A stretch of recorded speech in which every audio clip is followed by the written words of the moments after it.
Dadperfectrevenge. On my son's wedding day, 200 guests watched my future in-law point a finger at me and laugh. He called me a burden. He called me human trash. He thought I was just a broke old mechanic in a cheap suit who was lucky to be breathing the same air as him. My son's fiancée stood there in her $30,000 dress and smiled while her father destroyed me. But when I walked out, I wasn't walking away in shame. I was walking away to make a phone call that would sink his company like a ship with no anchor. My name is Ben Carter. I'm 56 years old, and this is how I taught my son that the man fixing the engine often owns the whole fleet. Let me back up a bit. For the past 15 years, I've been living what most people would call a double life. Every morning at 5 a.m., I put on my work boots and head down to the harbor. I've got grease under my fingernails, calluses on my hands, and I smell like diesel fuel most days. The guys at the dock know me as Ben the mechanic, the guy who can fix any engine that's giving trouble. They see me in my coveralls, working on tugboats and cargo ships, and they figure I make maybe $50,000 a year if I'm lucky. What they don't know is that I own every ship that comes through that harbor. Carter Maritime Holdings has been my life's work. Started it 25 years ago with one rusty cargo ship and a dream. Now we've got 47 vessels in our fleet, 800 employees, and contracts with every major construction company on the East Coast.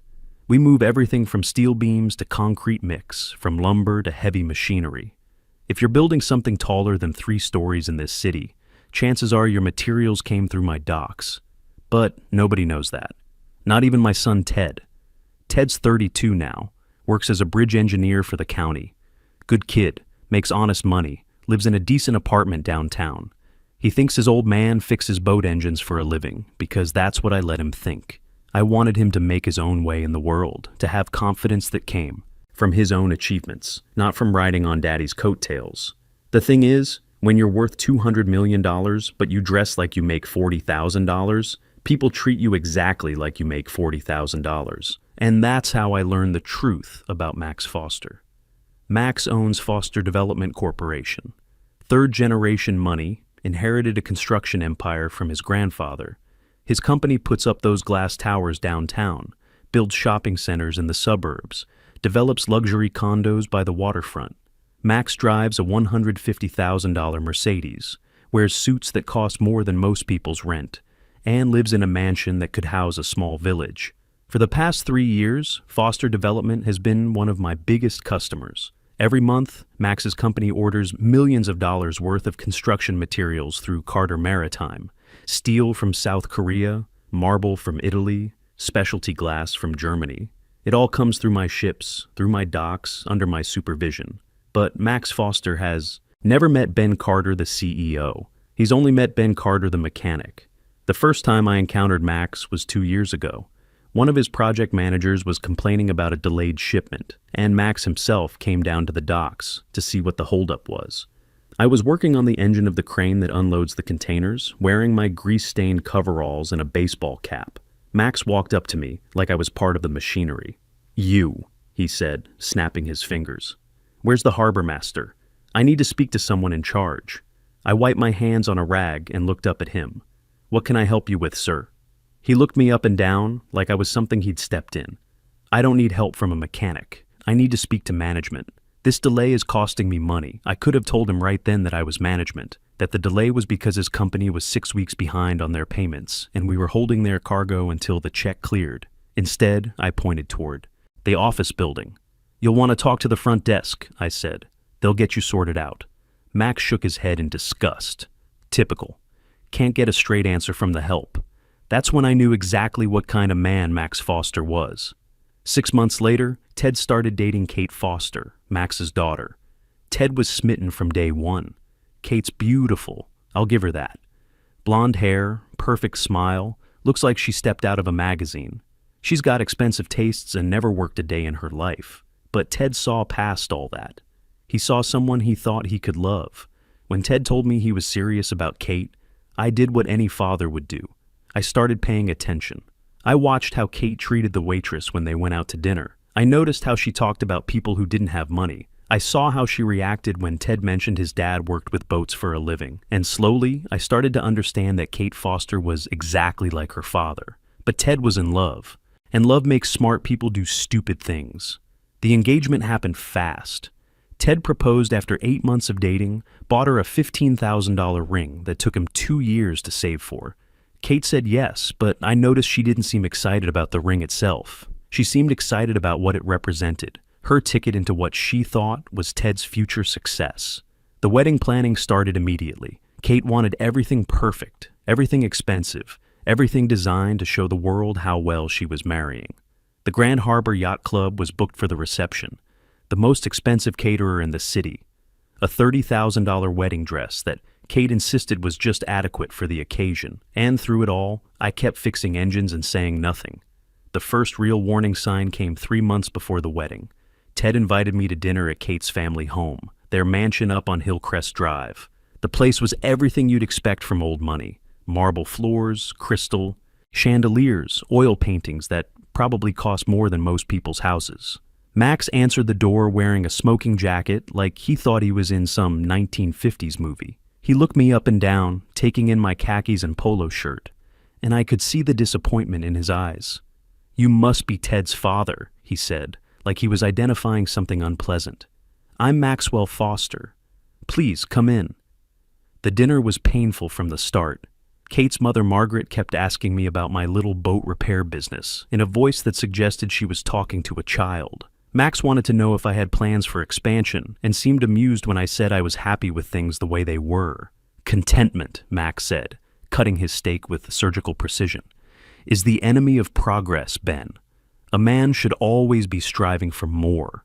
I almost laughed. Max Foster lecturing me about striving for more while he sat in a house his grandfather built, running a company his father handed him. But the moment that really got to me was when Kate started talking about the wedding arrangements. "Daddy's been so generous," she said, reaching over to squeeze Max's hand. "He's paying for the entire reception. We're expecting about 200 guests. That's very kind of you, Max," Ted said. "I wish we could contribute more, but..." Max held up a hand. "Nonsense, son. This is Kate's day. She deserves the best." He looked at me across the table. "Besides, I understand your family's situation. Blue-collar families often struggle with events of this caliber." The way he said blue-collar families made it sound like a disease. "We'll make sure Ben here feels comfortable," Max continued.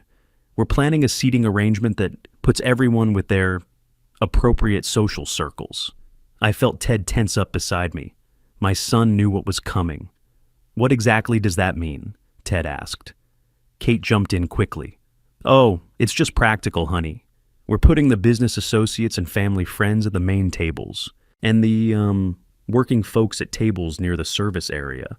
That way, everyone's comfortable." "The service area," I repeated. Max nodded enthusiastically. "Exactly, near the kitchen doors.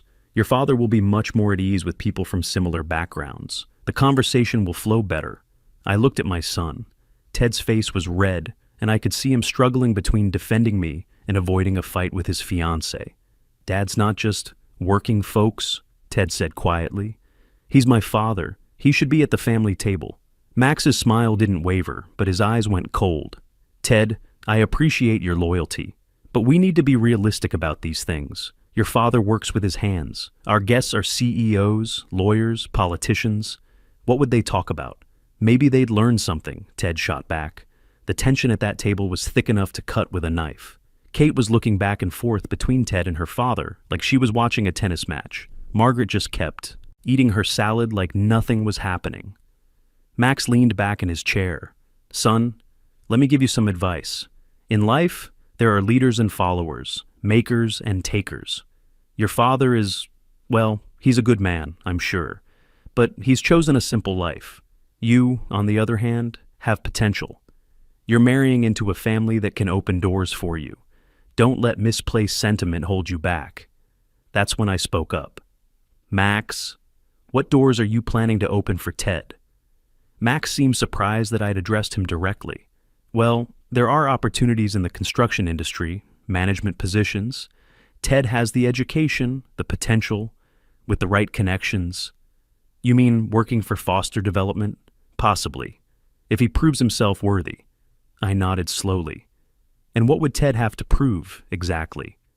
Max's smile got wider. that he understands how the world works, that he can make the hard choices successful men make, that he won't let emotional attachments interfere with good business sense. The message was clear.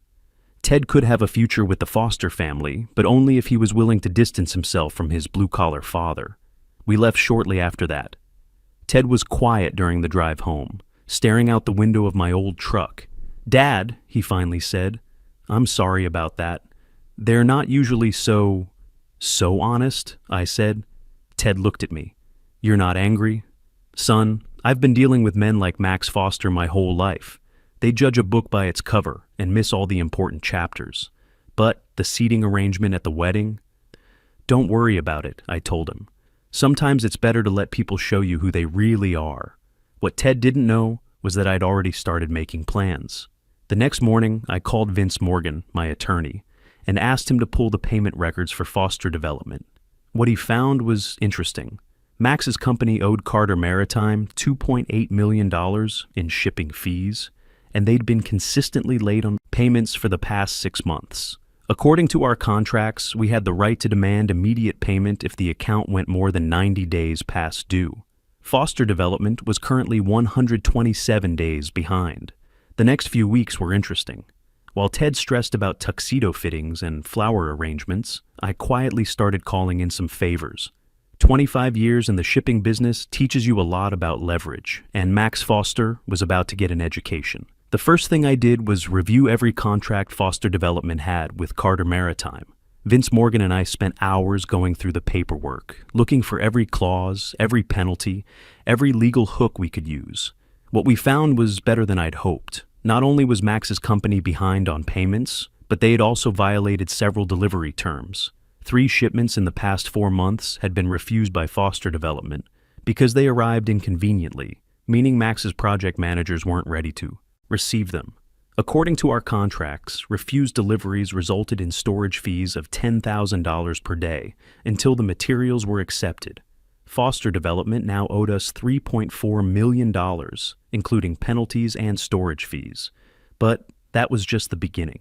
I started making quiet inquiries through my network of shipping contacts. Turns out, Max had been having cash flow problems for almost a year.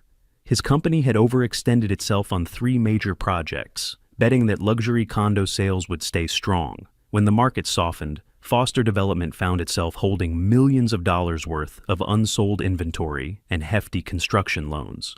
Max Foster wasn't the financial genius he pretended to be. He was a third-generation rich kid who'd inherited a successful company and slowly run it into the ground through poor planning and expensive tastes. The wedding was still 2 weeks away when I decided to apply some pressure. I had Vince send a formal notice to Foster Development, demanding immediate payment of all outstanding debts. The letter was polite but clear.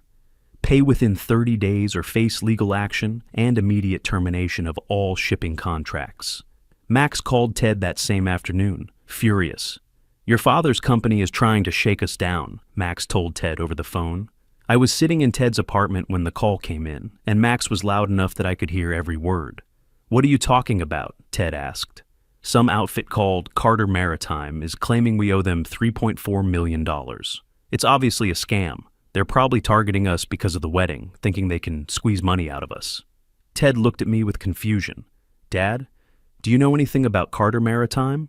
I kept my face neutral. "Never heard of them, son."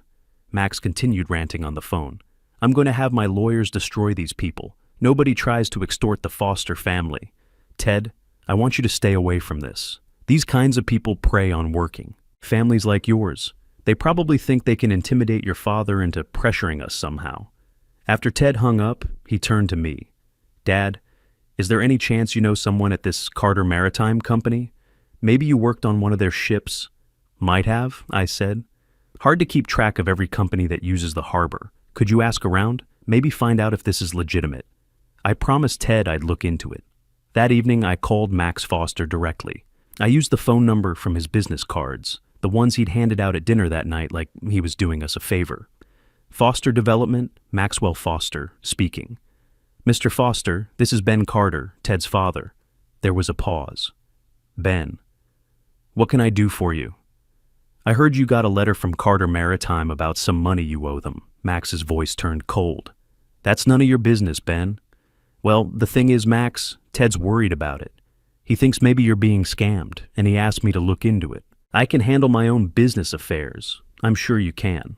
But I've been working the docks for a long time. I know most of the shipping companies around here. Carter Maritime is legitimate. Another pause, longer this time. You know them? I know them very well. And Max, if they say you owe them $3.4 million, you probably owe them $3.4 million. That's impossible. We've never done that much business with them. You might want to check your records. Carter Maritime handles a lot of the construction material shipments in this harbor. Steel, concrete, specialty imports. If you've been building anything in the past 2 years, chances are they moved your materials. I could hear Max shuffling papers on his desk.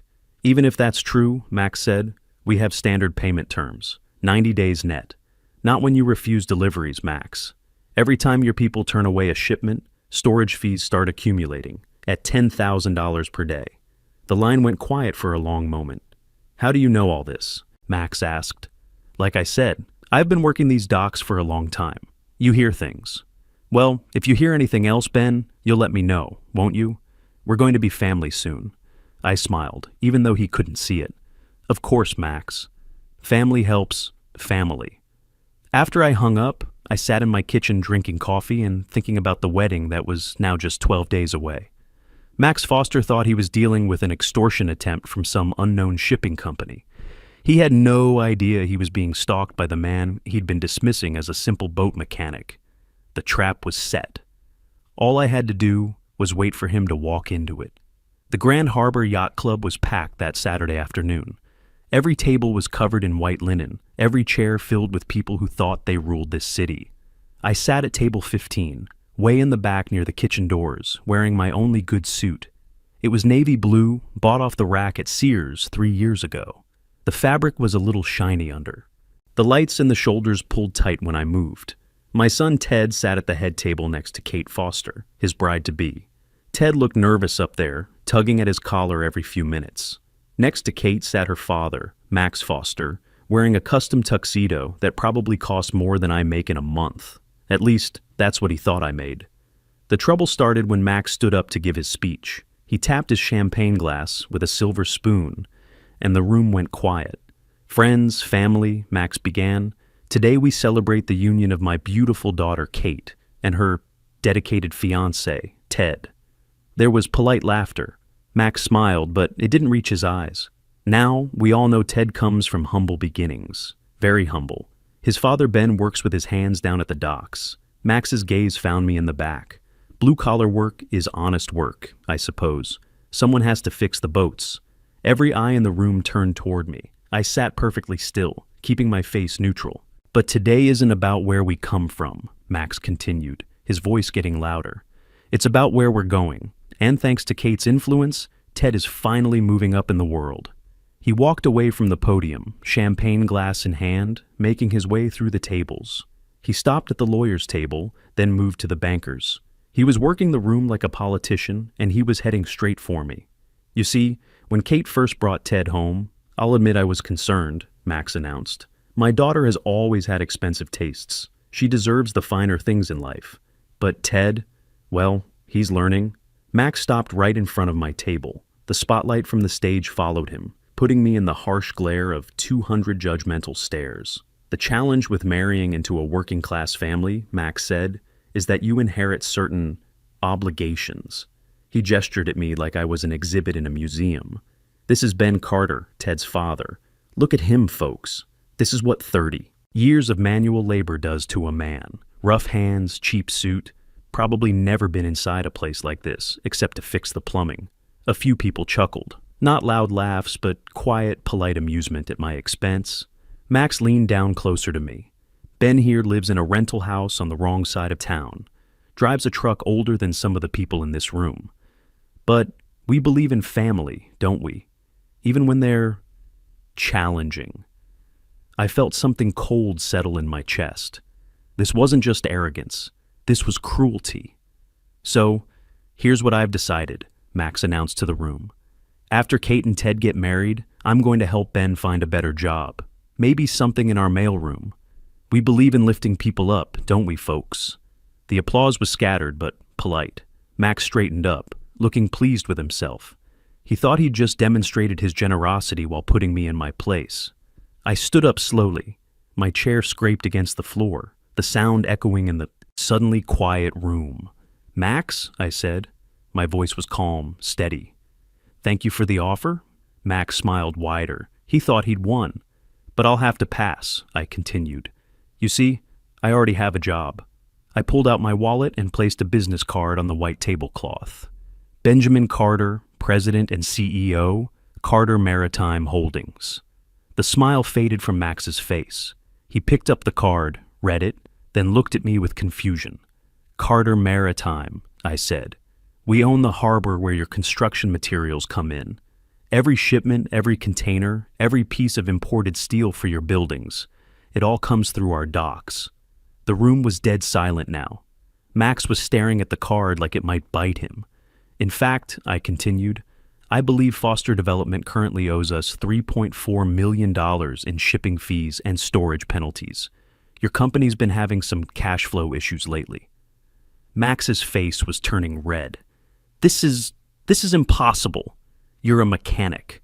"I do fix engines." I nodded. "It's a hobby, keeps my hands busy. But my real job is running the largest independent shipping operation on the East Coast."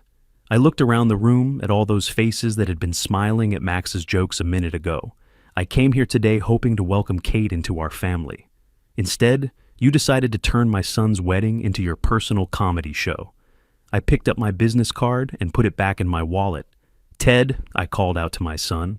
"You got a choice to make, son." Ted stood up from the head table. Kate grabbed his arm, whispering urgently, but he shook his head and walked down to my table. "Dad, I'm sorry. I should have stopped him. You got nothing to be sorry for. But you need to decide if you want to marry into a family that thinks it's entertaining to humiliate people for sport." Ted looked at Kate, then at Max, who was standing there like a man who'd just been hit by lightning. "Kate," Ted called out, "I love you, but I can't marry someone who thinks it's okay to destroy my father for entertainment." Ted walked over to Kate and placed his engagement ring on the head table. "I'm sorry, Kate.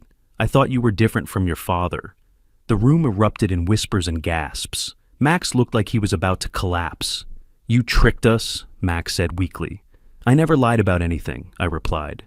"You just assume that because I don't wear a Rolex, I must be poor. Your assumptions aren't my responsibility, Max." We walked out together, father and son, leaving the Foster family to explain to 200 guests why their perfect wedding had just turned into a business disaster. 3 months later, Ted met Rebecca Martinez at a coffee shop downtown.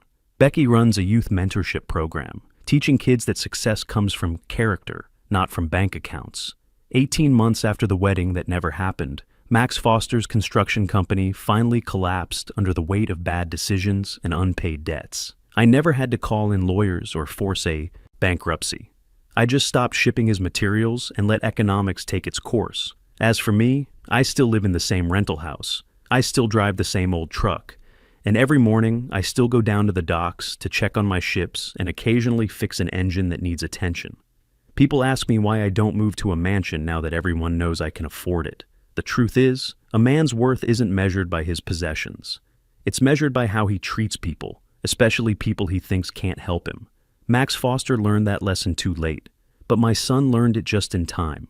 Sometimes the most powerful man in the room is the one everyone thinks has the least power, because he sees who people really are when they think no one important is watching. Never mistake a man's work clothes for his worth, because the person you're looking down on today might be signing your paycheck tomorrow.